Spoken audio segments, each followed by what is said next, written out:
તો આપ જો સુરતમાં મેઘરાજાએ વિરામ તો લીધું છે, પણ તે બાદ હવે તારાજીના તમામ દ્રશ્યો સામે આવી રહ્યા છે. કેવી રીતે મેઘરાજાનો કહેર અને તેના કારણે સુરતવાસીઓ હેરાન પરેશાન થઈ ચૂક્યા છે. ફરીથી આ પ્રકારની પરિસ્થિતિ ન સર્જાય તે માટે વ્યવસ્થા કરવા માટે સતત તમામ સ્થાનિકો માંગ કરી રહ્યા છે.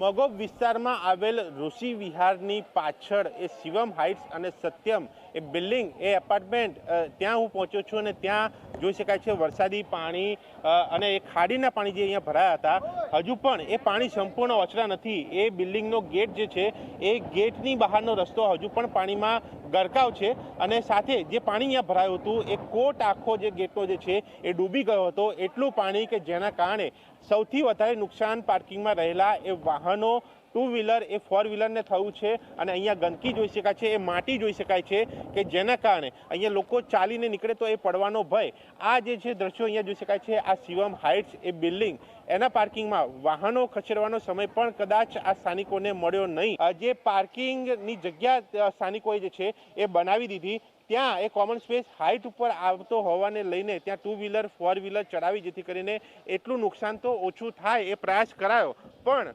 સૌથી વધારે આ જગ્યા ઉપર એ પાર્કિંગમાં એ વાહનોને થયું છે. એ સ્થાનિકો સાથે વાત કરીશું. આપનું શું કહેવું છે? કાલની સ્થિતિ, આજની સ્થિતિ શું છે? કેટલું નુકસાન, કેટલા વ્હીકલોને? અમે મગો પર્વત ખાડી બ્રિજ બીઆરટીએસની જસ્ટ પાછળ જ રહે છે. પરમ દિવસે ત્યાં 50 થી 60 લોકો ફસાઈ ગયા હતા. અમને 112માં 101માં હજારો કોલ કર્યા, કઈ જવાબ આપતા નથી. ફાયર બ્રિગેડ વાળા ફોન ઉપાડતા નથી, બધા સ્વિચ ઓફ કરીને બેસી ગયા. કાલે અમને જ્યારે પાણીની દૂધની જરૂરિયાત હતી ત્યારે અમને સંદીપ દેસાઈ અમારા એમએલએ છે તેમને ફોન કર્યો.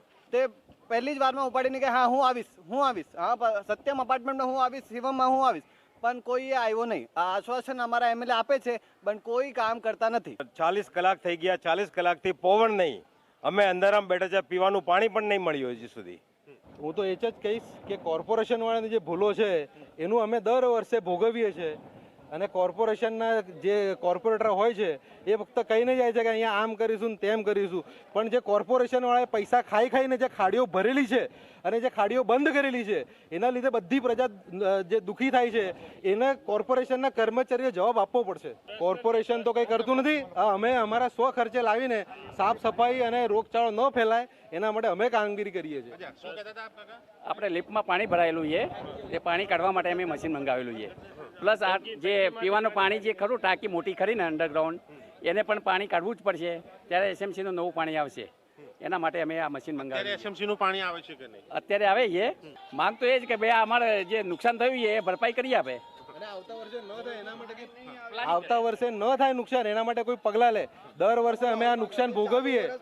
હા, હજુ તો મોન્સૂન ચાલુ બાકી છે. આ તો એક જ પહેલો જ વરસાદ છે. હજી તો આ સ્થિતિ ફરી ન બને, એ ખાડીમાં કંઈક સુધાર આવે, એ ખાડીનું પાણી બહાર ન આવે, એ સ્થાનિકોની માંગ છે. અને એ માંગ સાથે એ દ્રશ્યો અહીંયા જોઈ શકાય છે કે સ્થાનિકોને થયેલું એ નુકસાન, એ પાર્કિંગમાં પડેલા એ વાહનો મોટા ભાગના એ ખરાબ થઈ ચૂક્યા છે. એ પાર્કિંગ ગંદા થયા છે, એને સાફ કરવામાં આવી રહ્યા છે. અને સ્થાનિકોએ પોતાની રીતે એ પ્રયાસ કર્યા એ વાહનોને બચાવવાના, છતાં પણ એ વાહનોને થતું નુકસાન અટકું નથી. હજારો રૂપિયાનું નુકસાન અહીંયા એ મનાઈ રહ્યું છે વાહનોની અંદર. ત્યારે સ્થાનિકો જે માંગ કરી રહ્યા છે તેની ઉપર એસએમસી શું કામ કરે છે એ પણ જોવાનું રહેશે. પણ જરૂરી છે કે અહીંયા આવી સ્થિતિ ફરીથી ન સર્જાય, જેથી કરીને લોકોને હાલાકી તો ન જ પડે, સાથે આર્થિક નુકસાન પણ ભોગવવાનો વારો ન આવે. કેમેરામેન તુષાર શાહ સાથે દર્શક રાવલ, ઝી મીડિયા, સુરત. વ્રજભૂમિ રેસિડેન્સી અમે લગભગ 2010થી અહીંયા રહીએ છીએ. 2013 પછી આ ખાડી જે ભરાઈ છે એના કારણે વારંવાર પાણી આવે છે અને આ વખતે તો આટલા વર્ષોમાં પાણી નથી આવ્યું એટલું પાણી આવી ગયું છે. આ ઊંચાઈ ઉપર છે તે છતાં પણ અંદર પાણી લગભગ 5-5 ફૂટ સુધી પાણી હતા. પાર્કિંગમાં લિફ્ટો બધી બંધ છે, ઇલેક્ટ્રિસિટી નથી અને કમસે કમ વ્રજભૂમિની અંદર 300 થી 400 ગાડીઓ પાણીમાં પલળી ગઈ છે. ફોર વ્હીલરની વાત કરું છું, ટુ વ્હીલર તો 1001 હશે. આજુબાજુમાં પણ એવું છે. આજુબાજુમાં સત્યમ રેસિડેન્સી છે, શિવમ છે, ઋષિ વિહાર છે. એમાં પણ 500 બધા પણ ફોર વ્હીલર ટોટલી છે. એમાંથી સમજી લો કે 100-150 ગાડી ત્યાં બી હશે. એક એવરેજ 1001 ઉપરની ગાડી ખરી. મગોબમાં પાણી ઓસરવાના તો શરૂ થયા છે. લોકો ચાલીને જતા પણ અહીંયા થયા છે. વાહન વ્યવહાર ક્યાંક હજુ સંપૂર્ણ શરૂ નથી થયો, પણ અહીંયા આ મગોબમાં એ ઋષિ વિહારની વાત હોય, સત્યમની વાત હોય કે પછી એ શિવમ હાઇટ્સ કે પછી વ્રજભૂમિની વાત હોય, એ એપાર્ટમેન્ટોમાં એ પીવાના પાણીની હજુ પણ તંગી છે. એસએમસી એ પૂરતી વ્યવસ્થા નથી કરી શકી, એ લોકોના આક્ષેપ છે. અને એની વચ્ચે આ જોઈ શકાય છે, આ એક ગાડી અહીંયા આવી, એ સ્થાનિક દ્વારા આ ગાડી આ પાણીની બોટલો જે છે અહીંયા લાવવામાં આવી છે એક મદદરૂપ થવા માટે, એટલે કે એસએમસી ન કરી શક્યું એ સ્થાનિક કરી રહ્યા છે. સર जी आपका नाम? विकास जोशी। विकास जी, आप लाए थे, किसके लिए लाए थे? भाई साहब मैं लाया था मेरे घर के लिए। वहाँ मेरे को ये इन लोगों ने सर्विस दी कि भाई हम चल लेंगे, ये मना करे थे मार्केट सप्लायर वाले। इन्होंने बोला मेरे को कि मैं चला, मेरे को रिक्वेस्ट की हाथ जोड़ के भाई आ जाओ, एसएमसी यहाँ सप्लाई नहीं दे रही है कुछ भी, तो मैं इनको लेके आया। एसएमसी की सर्विस मिलती तो भाई साहब मैं यहाँ ये लेके नहीं आता। 2 दिन से 3 दिन से लाइट बंद है, नहीं आ रहा है, कुछ पानी सप्लाई नहीं था। तो मैं गया था मेरे फादर को स्टेशन छोड़ने इमरजेंसी में, तो मुझे ये पानी वाला मिल गया, उसने हाथ जोड़ी रिक्वेस्ट की तो ये आ गया। એસએમસી વાળાને જાગૃત થવા જોઈએ. આજ એટલી વરસાદ પડી છે, અહીંયા પાણીનો કોઈ નિકાલ નથી. અહીંયા એસએમસી વાળા માણસ આવે તો અહીંયા લોકોને રાહત મળે. એસએમસી પીવાની પાણીની બહુ હાલત ખરાબ છે. ये एसएमसी की जो सुविधा है वो बराबर बिल्कुल नहीं है। अभी लोग काफ़ी किल्लत उठा रहे हैं और कुछ भी सुविधा नहीं मिली है अभी तक। એસએમસીની કોઈ સુવિધા નથી મળી, માટે આ સ્થાનિક દ્વારા એક પ્રયાસ કરવામાં આવ્યો એ લોકોને મદદરૂપ થવાનો. પોતાના માટે તો પાણી લાવ્યા, એપાર્ટમેન્ટ માટે લાવ્યા, પણ આ ગાડી જ્યારે એ સ્થાનિકોએ, આસપાસના સ્થાનિકોએ જોઈ ત્યારે એ વ્રજભૂમિના લોકો, એ સત્યમ કે શિવમ હાઇટ્સના જે રહીશો એ પણ આ બોટલો લેવા પહોંચે, કારણ કે એ લોકોના ઘરે પણ એ પીવાનું પાણી નથી, એ પાણી ખૂટી પડ્યું છે. અને પાણી એ સૌથી મોટી જરૂરિયાત છે, જરૂરિયાત હોય છે, અને પાણી ન હોય તો કંઈ પણ થઈ ન શકે. માટે આ સામાન્ય એક બોલાચાલી પણ જ્યારે આ ગાડી આવી ત્યારે જોવા મળી, પણ એ બાદની સ્થિતિ જોઈ શકાય છે કે સ્થાનિકે જે એસએમસી ના કરી શકી એ કરી બતાવ્યું છે, ને એસએમસી પાસે એ પાણીની મદદ જે છે એ પણ લોકોએ માગી છે. કેમેરામેન તુષાર શાહ સાથે દર્શક રાવલ, ઝી મીડિયા, સુરત. તો આપ જુઓ, ભારે વરસાદના કારણે કઈ રીતે પરિસ્થિતિ વણસી રહી છે. જેટલા પણ સિનિયર સિટીઝન એટલે કે વૃદ્ધો હતા જેઓ પાણીમાં ફસાયેલા હતા તેમને પણ બહાર કાઢવાની કામગીરી કરવામાં આવી. જેટલી પણ ગાડીઓ છે તેને રિપેર કરવાની કામગીરી શરૂ કરવામાં આવી રહી છે. ગાડીઓમાં હજુ પણ પાણી ભરાયેલા છે, તે પાણીને દૂર કરવા માટેના પ્રયત્નો. આપ જુઓ કેવી રીતે વરસાદે અહીંયા માઝા મૂકી અને તેના કારણે સુરતવાસીઓ હેરાન પરેશાન.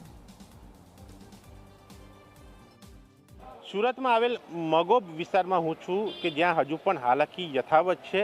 પાણી ધીમે ધીમે ઓસરી રહ્યા છે, પરંતુ પીવાનું પાણી હજુ અહીંયા એ પૂરતું મળી નથી રહ્યું. જમવાની હજુ પણ એક સમસ્યા છે અને લોકોને આવવા જવાની પણ તકલીફ, કારણ કે એ રસ્તા ઉપર અહીંયા જોઈ શકાય છે કે લોકોને લાવવા લઈ જવામાં તકલીફ પડી રહી છે. સાથે અહીંયા જોઈ શકાય છે કે આ એક વ્યક્તિને એ રેસ્ક્યુ કરીને અહીંયાથી લઈ જવામાં આવી રહ્યા છે. આ સીધા એ લાઈવ દ્રશ્યો છે અને એ લાઈવ દ્રશ્યો આપને બતાવી રહ્યો છું કે એ ટીમ અહીંયા આવી છે અને એ ટીમ એક વ્યક્તિને રેસ્ક્યુ કરીને, महिला ने रेस्क्यू કરીને લઈ જવામાં આવી રહ્યા છે. कौन है ये महिला? हमको कंट्रोल रूम में से कॉल मिला था और 1301 में 90 साल की एक बुजुर्ग औरत है, उनको कुछ मेडिकल इमरजेंसी हुई है, तो उनको हम रेस्क्यू कर रहे हैं. अभी सेफ जगह पे शिफ्ट कर रहे हैं यहाँ से. कब कॉल मिला था? अभी 15-20 मिनट पहले. अच्छा, मेडिकल इमरजेंसी क्या हुआ था? वो एक्चुअली बताया नहीं है, मेडिकल इमरजेंसी है. क्या हुआ था? 7 साल से बेड पर है, इनका बैकबोन टूटा हुआ है, L4, L5, L3 टूटा हुआ है, और क्योंकि पानी और लाइट की सुविधा नहीं है अभी, तब तक हम दूसरी जगह शिफ्ट हो रहे हैं. अच्छा, शिफ्ट हो रहे हैं. हाँ, कोई मेडिकल इमरजेंसी नहीं है. हाँ, तुषार, मेडिकल इमरजेंसी शिफ्ट हो रहे हैं? शिफ्ट हो रहे हैं, खाली हमारे दूसरे घर पे हम शिफ्ट हो रहे हैं. कहाँ? यहाँ से बेसू मेरी लड़की रहती है, नंदनवन 2 में, वहाँ हम लोग. तो 2 दिन में क्या दिक्कत हुई? 3 दिन में क्या पानी नहीं है, बिजली नहीं है, और उनको हर समय जो है ना अटेंडेंट चाहिए. वो पानी बिजली है नहीं तो कैसे बाथरूम वगैरह भी जाना हो तो कैसे जाए. એટલે આ મેડિકલ રીઝનના કારણે તેમને ખસેડવામાં આવી રહ્યા છે. क्या नाम है उनका? लीला देवी जगना. લીલા દેવી. અચ્છા, લીલા દેવીને અહીંયાથી આ ખસેડવામાં આવી રહ્યા છે મેડિકલ રીઝનને લઈને. એમની ઉંમર છે અને એમને બીજી એ સમસ્યા છે, તેને લઈને મૂવમેન્ટ નથી કરી શકતા.